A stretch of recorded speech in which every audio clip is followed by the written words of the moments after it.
اس وضاحتی جائزے میں بغیر کسی تاخیر کے سیدھے اصل موضوع کی طرف چلتے ہیں۔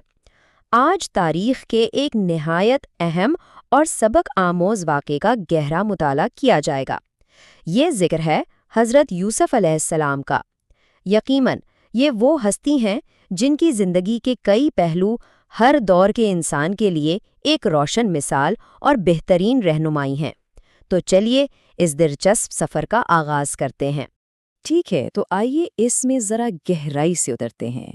اس پورے جائزے کی بنیاد دو بہت ہی مضبوط ستونوں پر کھڑی ہے: صبر اور معافی۔ اب یہ صرف دو سادہ سے الفاظ نہیں ہیں، بلکہ یہ وہ طاقتور تصورات ہیں جن کے گرد حضرت یوسف علیہ السلام کی پوری کہانی گھومتی ہے۔ آگے بڑھتے ہوئے یہی دو موضوعات آج کی اس گفتگو کا اصل مرکز رہیں گے۔ پہلا حصہ، حسد اور کنویں کا واقعہ۔ یہیں سے اس کٹھن آزمائش کا آغاز ہوتا ہے۔ ذرا اس ٹائم لائن پر غور کیا جائے۔ پہلے مرحلے میں ایک بہت ہی خوبصورت اور خالص خاندانی تعلق نظر آتا ہے، جہاں حضرت یعقوب علیہ السلام کی اپنے بیٹے سے بے پناہ محبت بالکل عیاں ہے، لیکن پھر حالات تیزی سے بدلتے ہیں۔ دوسرے مرحلے میں بدقسمتی سے یہی محبت بھائیوں کے دلوں میں ایک خطرناک حسد کو جنم دیتی ہے۔ اور پھر آتا ہے تیسرا اور سب سے اندوناک مرحلہ، اسی حسد کی آگ میں اندھے ہو کر بھائیوں کا اپنے ہی سگے بھائی کو ایک گہرے تاریک کنویں میں پھینک دینا۔ یہ ایک ایسی دردناک دھوکہ دہی تھی جس نے رشتوں کے تقدس کو ہلا کر رکھ دیا تھا۔ دوسرا حصہ، مصر میں صبر اور اعلیٰ مقام، یعنی شدید مشکلات اور اندھیروں سے نکل کر کامیابی تک کا سفر۔ اب یہاں جو چیز واقعی دلچسپ اور سیکھنے کے لائق ہے وہ یہ واضح تضاد ہے۔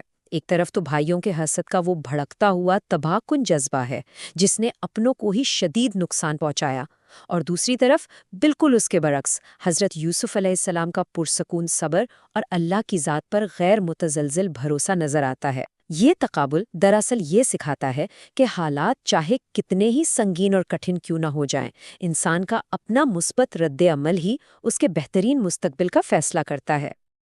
اور آخرکار اس صبر کا نتیجہ کیا نکلا؟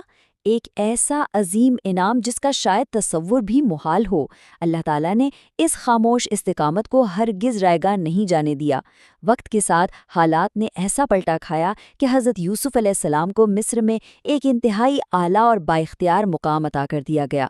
ذرا سوچئے، ایک تاریخ کنویں کی گہرائیوں سے لے کر سیدھا مصر کے اقتدار تک، یہ حیرت انگیز اور ناقابل یقین سفر اسی غیر متزلزل صبر کا سب سے میٹھا پھل تھا۔ تیسرا حصہ، قرآن اور حدیث کا پیغام۔ یہ وہ الہی اور روحانی رہنمائی ہے جو اس پورے واقعے کی اصل بنیاد ہے۔ قرآن مجید میں اللہ تعالیٰ کا بالکل واضح اور ٹو ارشاد ہے، بے شک اللہ صبر کرنے والوں کے ساتھ ہے۔ اور یہ بات کتنی خوبصورتی سے اس حقیقت کو عیاں کرتی ہے کہ جب حضرت یوسف علیہ السلام اس کنویں میں بظاہر بالکل تنہا چھوڑ دیے گئے تھے تو اصل میں وہ اکیلے ہرگز نہیں تھے۔ ان کا وہ عظیم صبر اس بات کی سب سے بڑی ضمانت تھا کہ اللہ کی براہ راست مدد ان کے ساتھ ہے۔ یہ مبارک آیت اسی واقعے کی مکمل اور شاندار عکاسی کرتی ہے۔ اسی طرح اگر احادیث مبارکہ پر نظر ڈالی جائے تو نبی کریم صلی اللہ علیہ وآلہ وسلم کا ایک نہایت خوبصورت فرمان ہے جو صحیح مسلم میں درج ہے: جو معاف کرتا ہے اللہ اس کی عزت بڑھا دیتا ہے۔ یہ فرمان بالکل حضرت یوسف علیہ السلام کے اس حیرت انگیز اور بلند مقام سے مطابقت رکھتا ہے جو انہیں مصر میں حاصل ہوا۔ جب انہوں نے اپنے اوپر ظلم کرنے والے بھائیوں کو کھلے دل سے معاف کر دیا تو اللہ نے ان کی عزت کو وہ 4 چاند لگائے جو ہمیشہ کے لیے انسانی تاریخ کا ایک سنہرا باب بن گئے۔ تو اس سب کا لب لباب یہ ہے، چوتھا اور آخری حصہ، 4 اہم اسباق عملی زندگی کو بہتر بنانے کے لیے ایک بہترین خاکہ۔ یہ 4 نکات ہم سب کے لیے ایک انتہائی مؤثر اور عملی لائحہ عمل پیش کرتے ہیں۔ پہلا اور بنیادی سبق، زندگی کے ہر کٹھن موڑ پر صبر کا دامن مضبوطی سے تھامے رکھنا چاہیے۔ دوسرا، حسد جیسے زہریلے اور منفی جذبے سے خود کو کوسوں دور رکھنا چاہیے کیونکہ یہ انسان کو اندر ہی اندر سے کھوکھلا کر دیتا ہے۔ تیسرا، حالات کی سختی میں بھی اللہ کی ذات پر بھروسہ کامل ہونا چاہیے۔ اور چوتھا سبق، دوسروں کی زیادتیوں کو درگزر کرنا اور معاف کرنا سیکھنا چاہیے کیونکہ معاف کرنا انسان کو چھوٹا نہیں کرتا بلکہ معاشرے میں عزت پانے اور درجات کی بلندی کا اصل راستہ ہی یہی ہے۔ اس جائزے کو سمیٹتے ہوئے ایک بہت ہی اہم اور فکر انگیز سوال ذہن میں ابھرتا ہے، آخر صبر اور معافی جیسے بظاہر خاموش جذبات کس طرح آج کے اس جدید، تیز ترین اور پیچیدہ دور کی مشکلات کو کل کی عظیم کامیابیوں میں بدلنے کی صلاحیت رکھتے ہیں؟ یہ واقعی ایک بہت گہری سوچ ہے۔ آج کے اس کشمکش سے بھرے دور میں اگر ان سنہرے اصولوں کو روزمرہ کی زندگی کا لازمی حصہ بنا لیا جائے تو یقیناً مایوسی کے اندھے کنویں سے نکل کر عروج کی روشن منزلوں تک پہنچا جا سکتا ہے۔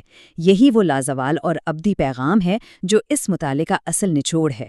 اس اہم اور دلچسپ جائزے میں ساتھ رہنے کا بہت بہت شکریہ۔